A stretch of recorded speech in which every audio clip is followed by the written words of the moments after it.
So future tenses today.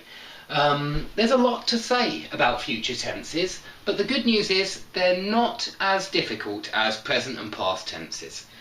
I think that many times most English people don't care and still understand, and they don't think it's a mistake if you use will or going to in any future situation. I really don't think English people will see it as a mistake if you just use them every time.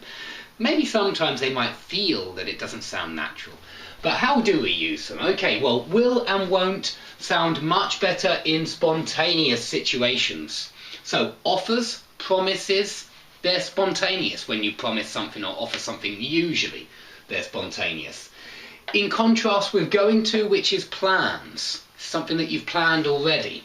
So to give you an example, oh, by the way, shall, I hear this question many times, it's not used very often in modern English, but we do use it with questions, with I and we. Not with other questions, with you, he, she, they, no. But with I and we in a question, we often use it. We always use it. We don't use will. Will sounds wrong here. That looks heavy. Shall I help you? You're offering them your help. Shall I help you? It's spontaneous. And it's a question with I. And so we never say, will I help you? Never, never, never. It must be shall. Another example, you're in a restaurant, the waiter comes, you say, I'll have the steak. This is a spontaneous decision. So use will or won't in spontaneous situations. Use going to for plans. For example, you're planning a holiday. I'm going to have a holiday abroad in August. Present continuous. It's a present tense, but we do use this for future plans.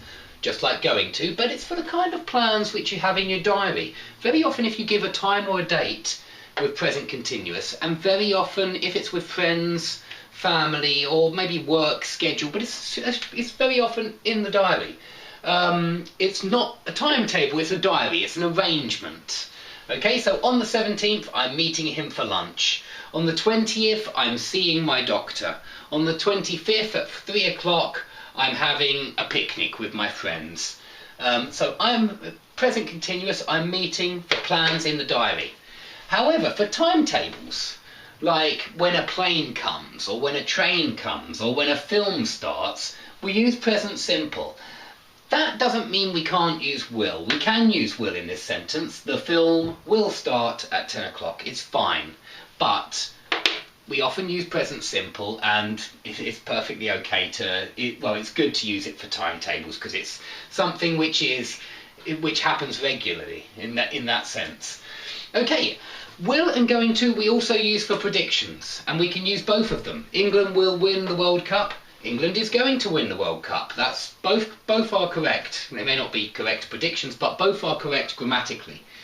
However, we can only use going to for predictions based on present evidence. What does that mean? Based on present evidence.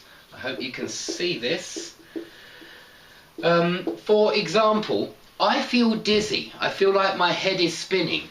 I'm going to be sick. We would never say there, I will be sick. It's I'm going to be sick, because you have some reason for making the prediction. The reason is that you feel dizzy. Or if you look in the sky and you say, oh, look at those dark clouds, it's going to rain. Not it will rain. It must be it's going to rain.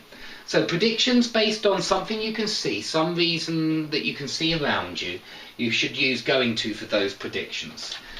Now I want to talk about two other tenses mainly. I will mention a third tense, but I don't think it's very useful to consider because it's so rare. The two more tenses are will be doing, will be going, will be playing, and will have done, or will have gone, or will have played. Will have in the third form. Okay. This one is called future continuous, this one is called future simple. Let's try a different pen because that pen's not very good. So we use both of these if we're talking about a definite future moment. Definite future moment. A moment in future which is defined, which is certain. Definite future moment.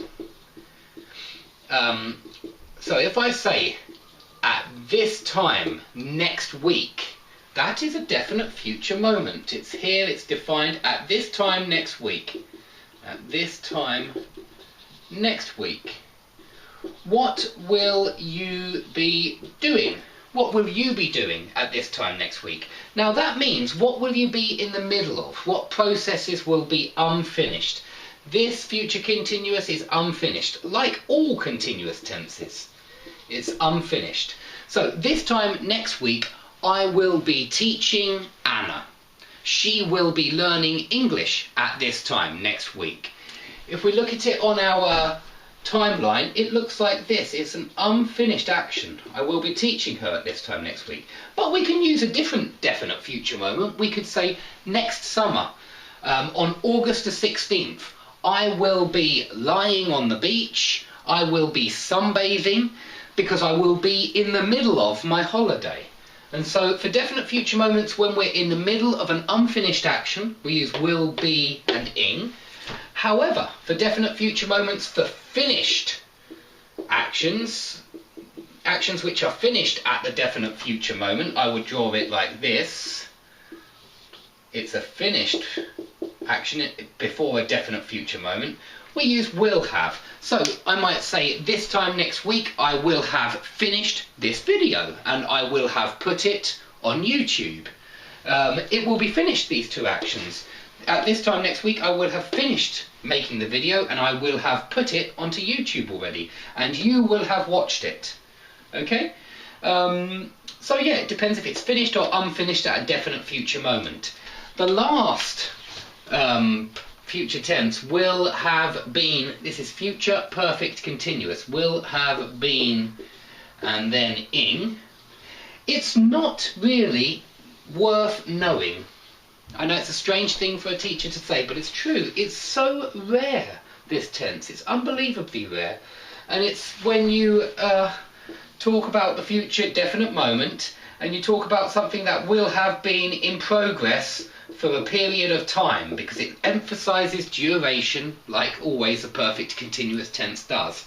So you might say like this: by this time next week I will have been studying English for 8 hours.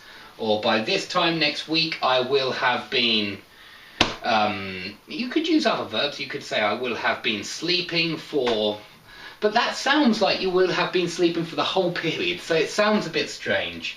But when you say how long before a definite future moment, you can use this.